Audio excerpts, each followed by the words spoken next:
या शहरामध्ये सर्व पातळीवरचा विकास झालेला आहे आणि त्याच विकासामध्ये शैक्षणिक विकास देखील पूर्ण झालेला आहे आणि हा शैक्षणिक विकास या ज्यांना आपण गुरुवारी म्हणतो जे प्राध्यापक लोक आहेत या प्राध्यापकांनी केलेला आहे।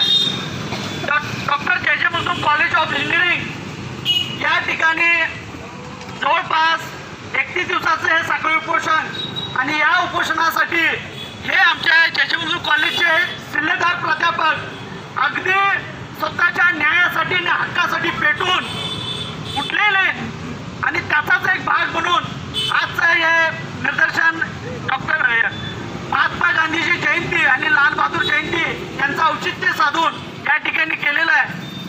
मूलतः मी जयसिंगपूर वासियांना विनंती करतो की डॉक्टर जे मगदूम कॉलेजला जी भरारी मिळालेली आहे किंवा उच्च प्रगतीची झालेली आहे त्याच्यामध्ये सिंहाचा वाटा तिथं काम करणाऱ्या या प्राध्यापक लोकांचा आहे आणि आज ज्या प्राध्यापकाने तुमचं ट्रस्ट शिखरावर नेऊन पोहोचवलं त्या प्राध्यापकांना मात्र स्वतःच्या वेतनासाठी रस्त्यावर रडायला लागतं हे अत्यंत दुर्दैवी आहे।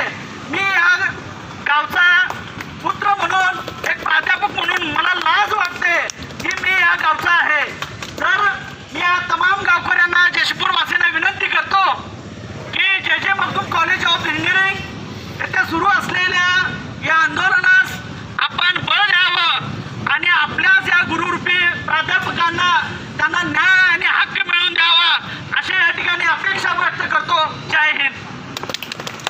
11.5 महिन्याचे थकीत वेतन मिळालेच पाहिजे। शिवाजी विद्यापीठ शिक्षक संघाचा शिवाजी विद्यापीठ शिक्षक संघाचा डॉक्टर जे मगदूम कॉलेज ऑफ इंजिनिअरिंग मधील प्राध्यापकांचे सर्व थकीत वेतन मिळालेच पाहिजे। डॉक्टर जे मगदूम कॉलेज ऑफ इंजिनिअरिंग मधील प्राध्यापकांचे 11 महिन्याचे थकीत वेतन मिळालेच पाहिजे।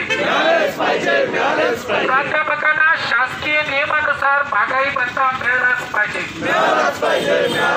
प्राध्यापकांना वार्षिक वेतनवाढी दिल्याच पाहिजे।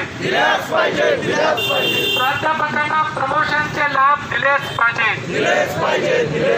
प्राध्यापकांच्या सेवा पुस्तिका अद्ययावत करून मिळाल्याच पाहिजे।